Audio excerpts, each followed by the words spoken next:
Narito na naman tayo para sa isang napaka-sweet at nakakakilig na love story nila Kalingap Edu at Ate Viancy. Tulad mo ay aking makilala at kung ano Para sa pagpapatuloy ng ating love story ay dumayo ang Kalingap team para kay Ate Viancy dahil meron silang pupuntahan ngayong araw na sobrang halaga.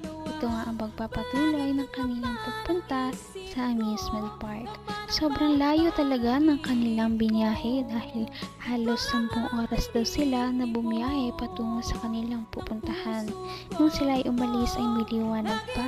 At nung makarating sila doon ay talagang gabi na. Kaya naman sana ay worth it talaga ang kanilang pag-alis at yan ay mapapatunayan natin sa video na ito. Marami din tayong magsusubaybayan ng mga kilig moments ng EDC Love Team, kaya naman yan ay inyong aabangan.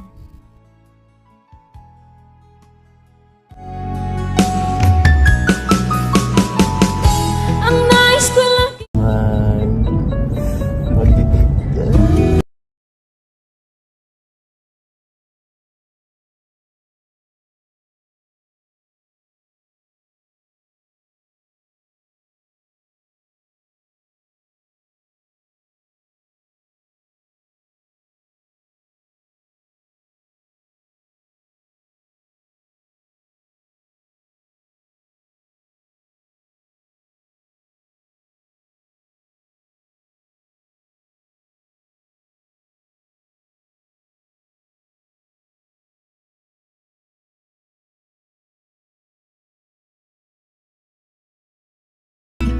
Bukas na lang po kami magala kasi gabi na. At antok na ang lahat eh, wala nang energy.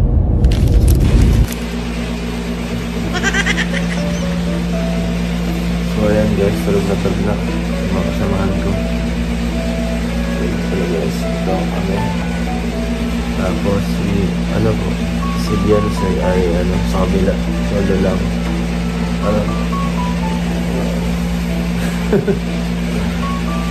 Kami na sigurado.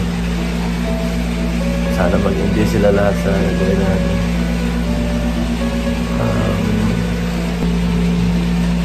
Tunog si Thunder. Kung ano ako'y tanggap mo na, hindi ka rin nag-alinlangan pa. Kilig overload talaga ang mga nangyayari kahit hindi pa man din sila nakakababa ng sasakyan. Ano pa kaya kung makapunta na sila sa kanilang pupuntahan? Ngunit bago sila makarating doon ay syempre gumabi na at nagpahinga na muna sila. Ikaw lang ang tinitipon. Tunog si Thunder. Tapos si Brad. So ayun mga kalingap, tapos na po kayo mag-asikaso. Tawagin na po natin si Kuya Boss E. Ay Kuya, tara na Kuya at nakasikaso na po kami. Nasilip mo na ba? Si wifey mo? Base na ba yun? Di ko rin alam kung naka-base na siya eh. Walang tinanggal na namin yung mga gamit namin, binaba ko na yung maleta. Mga alas 10 sila pati eh. Dapat tanda na tayo kasi eh. Nagkakabal din tayo sa oras ngayon eh. Hindi naman tayo dito, mabisita lang talaga tayo dito eh. Hindi naman tayo talaga ma-stay dito naman tayo. Gusto ko lang talaga dito pakita yung lugar at na-miss ko na ito lugar. At saan siyempre, para makita rin niya. Room service! Galit. Room service!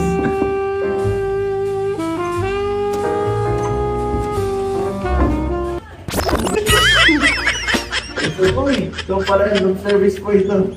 Dito ka pala nakatira. Pasok na. Okay ka lang dito? Nakatulog ka naman naman din. Attention na ha, dito lang tayo na tulog kasi yan lang kinayanan ng budget ko eh. Wala kasi tayong Naman ang bawat panaginip ko, ikaw lang ang Ito ay biglaan din lang talaga, kaya naman masaya din ang mga trip kapag hindi masyadong pinaplano at biglaan pa nga na kasama si Ate Viancy. Hindi kasi alam ni Kalingap Edu na makakasama ang dalawa kaya nasurpresa talaga siya napagkasundo nila na nandoon si Ate Fiancé. Dito lang tayo na tulog kasi yan lang kinayanan ng budget ko eh. Wala kasi tayong sponsor eh. Solo lahat. Hindi ka rin ang pwede ngayon. Ang ganda pa nga ito dun sa kwarto ko. Pero siyempre, siyempre nakakapagano kasi. Hindi ito bongga kagaya ng mga binibigay ng mga sponsor sa atin na tinutuluyan. Hindi karaniwan. Simple lang ito eh. Murang-mura lang ito eh. So, baka hindi ka naman dito nalungkot. Bakit? Ang solo-solo ka dito eh. Kami dun, 5 kami dun, siksikan kami dun. Siksikan mo kami dun, tapos ikaw dito. Solo ka lang. Baka, na-homesick ka dito kagabi, baka di ka nagkatulog. May music.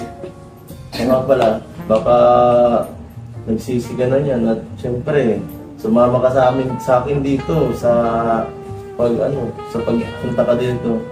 Hindi ka nagsisi na. Gusto ko nalaman ko ano yung mga dating ginagawa ko dito. Mga kalokohan. Joke lang. Hindi wala akong ginagawa. Siyempre, malayo ka sa pamilya mo ngayon eh. Hindi ka gaya ng nakaraan. Nag-update ka? Buti naman. Update na. Baka ma-miss ka ng pamilya mo eh. Siyempre, baka ngayong taon, baka dito ka magbagong taon. Joke lang, hindi.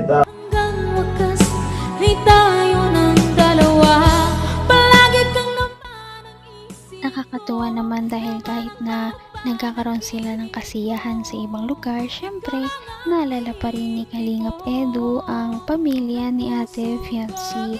At syempre, doon nga ay pinagsasabihan niya pa rin si Ate Fiancé na mag-text o mag-update man lang sa kanyang pamilya para hindi daw ito mag-alala. Napaka-sweet. Maging magsama ang panahon na. Sana magsama pa na, sana maging perfect ang lahat. Kasi, baka mapahiya ako eh. Sabi ko pa naman sa'yo, maganda dito. Pero yung entrada pa lang kagabi, sablay na eh.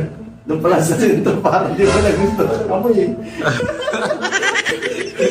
Si Romel may kasalanan doon, si Romel. Pero may kasalanan eh.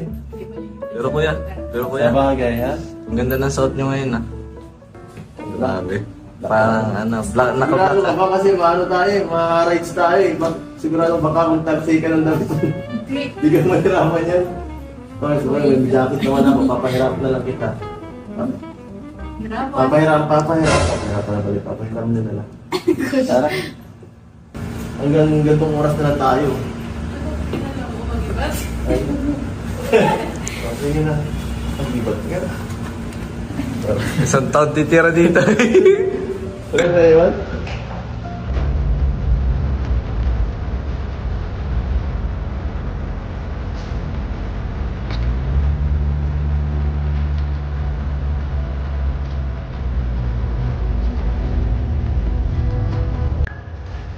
Dito na lang. Ako, iwan. Ay, nako. Dito na tayo. Kahit hindi pa sila nakakarating sa kanilang paroroonan noon ay sobrang marami na silang mga kilig moments. Ano pa kaya ngayon na talagang nakapunta na sila sa kanilang pupuntahan? At ang mga kilig moments na yan ay abangan ninyo sa ating susunod na video. Kaya iyan ay inyong subaybayan.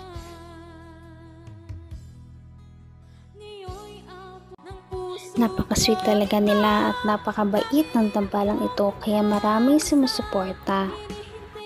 Kaya naman sana ipatuloy natin silang suportahan at mahalin si Fiancé, si Kalingap Edu at ang Kalingap team. Yun lamang at maraming salamat sa panonood. Abangan natin kung magkakatuluyan ba talaga si Kalingap Edu at Fiancé. Hanggang sa muli! Bye!